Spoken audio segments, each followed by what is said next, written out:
Good morning, guys!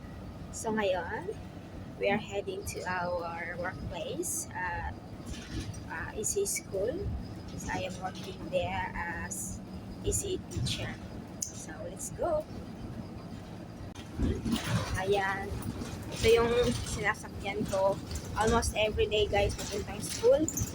Ito yung dinadaanan ko, dinadaanan ng bus. Pagka minsan, mag-u-Uber ako. So pag Uber taxi, straight to school na siya. Mabilis lang, walang nadaanan ng mga ano pa mga street. So, yan. Pa, sinasakyan ko araw-araw. Minsan din, pag kaya pa ng oras, magbabike ako. Yung bike na binigay sa akin na co-teacher ko. Tapos, pagka masyadong maagang schedule ko, or ako yung pang opening time, like 7:30,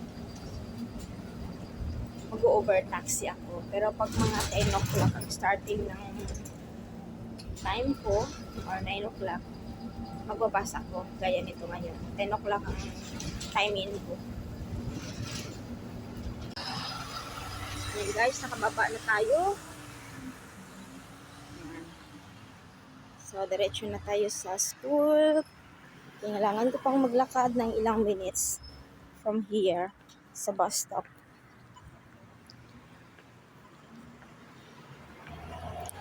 Let's cross the road.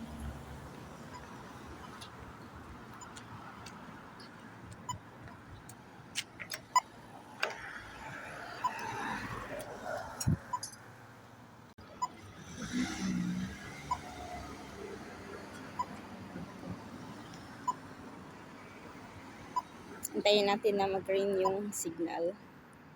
Saka tayo tatawid. Tara!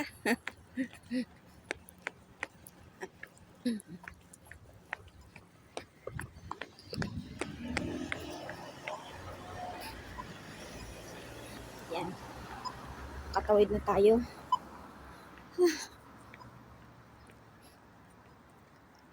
Pag mabilis ang lakad mo, mga 5 minutes lang, kuha na ang time to get school from here. Kung mabilis ang lakad mo. Wala tayong sasakyan pa eh. Kasi nga, nawala yung license ko. Tapos nung nakakuha, siguro, of course, napulot yun. Kaso lang, nahiya or natakot siguro na i-report sa police. Kaya, nabayaan na lang yan na hindi masauli. Kasi actually, may name naman yun. Tsaka, kahit ba di ako kilala nung nakapulot, may name naman. Tapos from the Philippines yun. Tapos napulot yun. Dito lang sa lugar na to. Imposible naman siguro na ako ay hindi mag-report dun sa police. Syempre, masauli yun. Kasi in-report ko eh. Hinahanap ko eh. Sige lang. So, tuloy lang tayo sa paglalakad hanggang sa makarating sa school. Kung saan ako nag-teach ng mga bata, ng mga puti dito sa New Zealand. Ayun, may mga ilang Pinoy din na bata doon. Dalawa lang ata. Dalawa lang sila. Tapos may mga Chinese, may Indian, may Sri Lankan, may Maoris. Yan guys. Hello, good morning. So ayan, nag-hi siya. Kunti lang tao dito sa lugar namin. Kunti lang. Ilan lang.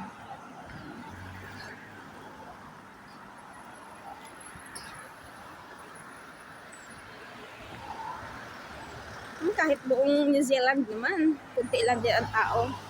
Ang ano lang, ang Ang madami dito, yung mga cows and lambs or sheeps. Mga hayop. Okay guys, see you sa school. Malapit na ako. School.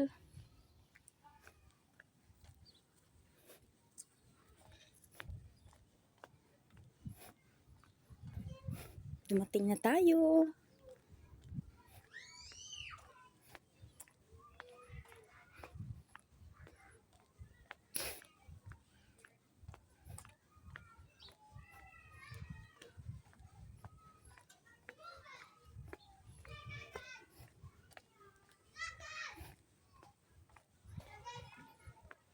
Ayan ang mga boses ng mga bata. Ang ingay na.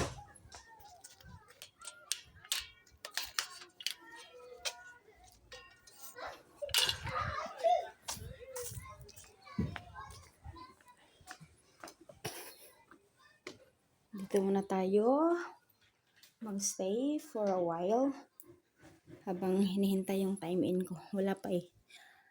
10 o'clock pa yung time in ko.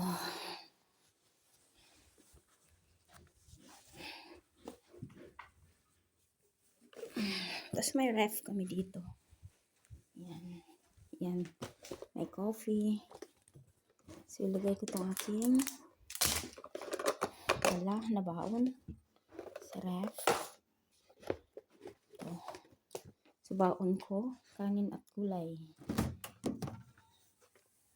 Yan.